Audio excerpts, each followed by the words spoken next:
Jake here outside of Chicago. Bryson DeChambeau, Jack Nicklaus, Ben Hogan. What do they have in common?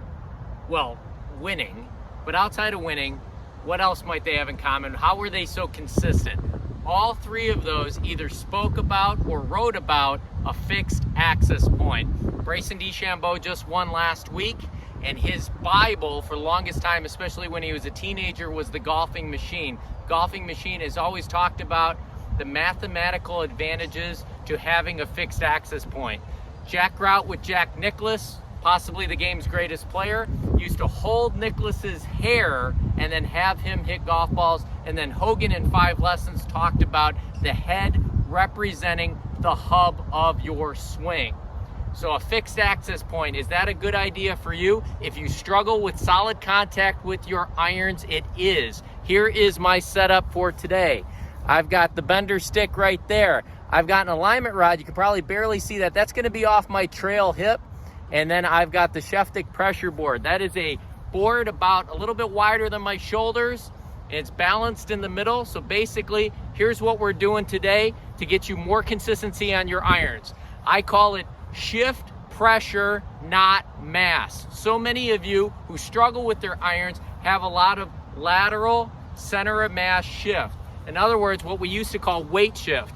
You are shifting your center of mass off the ball too much, thus making it virtually impossible for you to bottom out in front of the golf ball on the target side of the golf ball. So here's my setup. We're gonna go with the shift pressure, not mass. In other words, this teeter-totter is gonna go down on my trail side, but my head's not gonna be moving too terribly off. Let's try it. You can fold your arms, of course. This is right off my hip. I have this off the left side of my head. I'm on the lead side at first, and then I wind back. I did not bump into the stick, and yet the board is down. Now I can get it down as soon as possible. So many of you are going like this. You're taking the center of your pelvis and you're bumping in the stick. Yes, that makes the pressure board go down. So yes, you are shifting pressure to that trail side, but you're also shifting too much mass.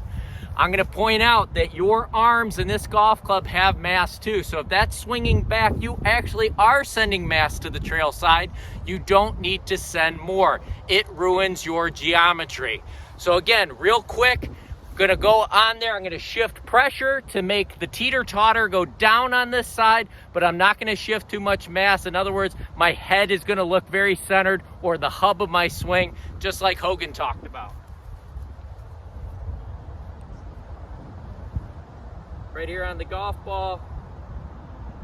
Again, that teeter-totter is down on the trail side, but my head, the lead side of my head is still on this ball. This makes it so much easier to get into the lead side sooner rather than later. The golfing world struggles getting into the lead side soon enough. Key to getting into the lead side soon enough is loading appropriately back. Shift pressure, not mass. The great players have talked about it for generations. Now we can actually measure it. See ya.